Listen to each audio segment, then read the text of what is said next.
Assalamualaikum warahmatullahi wabarakatuh. Ketemu lagi dengan Bu Mestia Anggoro dari UPTD SMP Negeri 2 Kras. Pada kesempatan hari ini saya akan mengantarkan Bapak Ibu dalam rangka mengikuti kegiatan workshop IKM Implementasi Kurikulum Merdeka di UPTD SMP Negeri 2 Kras.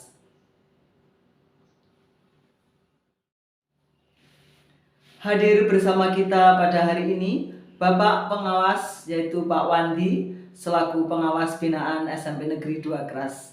Dalam paparannya beliau mengajukan 3 pertanyaan pemantik. Yang pertama, apakah yang Anda ketahui tentang kurikulum merdeka? Yang kedua, apakah yang sudah Anda lakukan terhadap kurikulum merdeka? Yang ketiga, apakah yang masih perlu panjenengan tanyakan? Dan marilah kita ikuti pembahasan berikutnya. Secara umum dikatakan bahwa kurikulum merdeka adalah seperangkat pengaturan sebagai pedoman untuk melaksanakan kegiatan pembelajaran berdiferensiasi untuk mewujudkan profil pelajar Pancasila. Persoalannya sekarang akan timbul tanda tanya, mengapa seringkali atau setiap saat ada perubahan kurikulum? Apakah perubahan kurikulum ini berlatar belakang atau karena kurikulum yang sudah ada tidak baik dan kurikulum yang ada ini lebih baik? Ini yang menjadi pertanyaan. Pada dasarnya setiap kurikulum adalah baik pada zamannya. Oleh karena itu, karena kita mempunyai paradigma bahwa kita harus mempersiapkan kehidupan anak-anak yang akan dipergunakan pada zamannya nanti, maka dalam kurikulum merdeka ini kita akan memberikan layanan semaksimal mungkin kepada peserta didik agar peserta didik tidak semata-mata mengetahui konsep-konsep atau teori-teori yang bisa dipraktekkan pada hari ini, melainkan teori-teori yang bisa dipraktekkan untuk kehidupan yang berkelanjutan. Nah, untuk memberikan layanan secara maksimal kepada peserta didik, maka kita perlu mengidentifikasi, perlu memberikan pemetaan terhadap keadaan anak, terhadap kondisi anak, yaitu kita melaksanakan pembelajaran berdiferensiasi. Antara lain, diferensiasi belajar, diferensiasi konten, dan diferensiasi hasil atau produk. Nah, untuk mereview pertanyaan pemantik yang kedua, apakah yang sudah kita lakukan selama ini? Maka sebaiknya yang kita lakukan dalam rangka pembelajaran berdiferensiasi, maka kita harus mengadakan pemetaan terlebih dahulu terhadap keberadaan peserta didik di kelas. Antara lain, memetakan bagaimana dengan gaya belajarnya, bagaimana minat siswa, dan bagaimana profil belajar peserta didik. Dengan demikian, kita akan bisa memetakan apa yang dibutuhkan oleh anak-anak dengan cara bagaimana sehingga anak-anak berminat dan apa hasil yang akan kita harapkan dari proses pembelajaran peserta didik.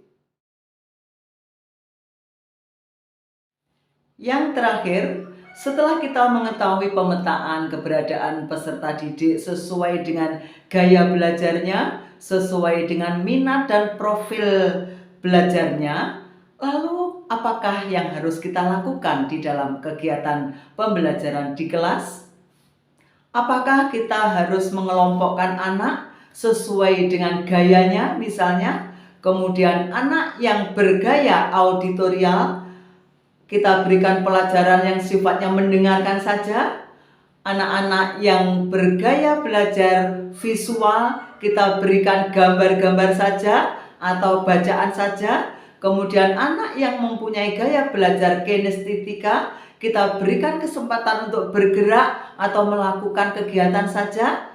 Atau kita campur, atau kita berkolaborasi, atau kita bervariasi memberikannya. Nah, ini adalah tugas kita di lapangan setelah kita tahu pemetakan peserta didik.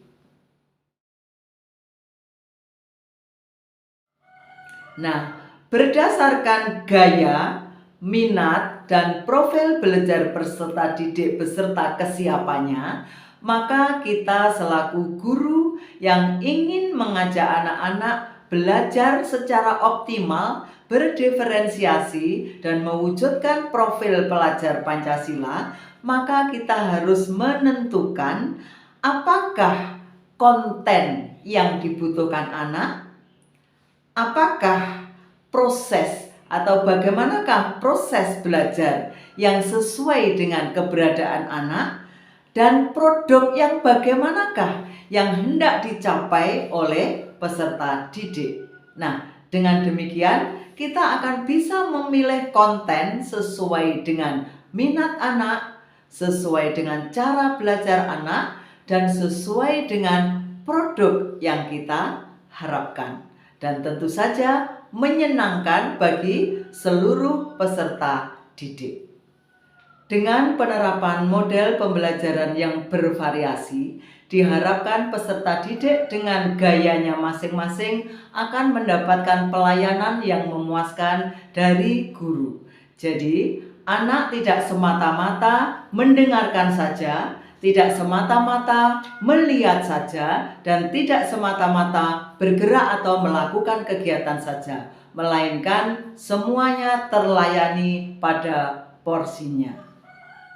Nah, demikianlah sedikit uraian tentang kurikulum merdeka dan implementasinya. Mudah-mudahan panjenengan bisa menerima, dan materi yang lebih banyak bisa panjenengan peroleh dari sumber-sumber lain yang lebih akurat.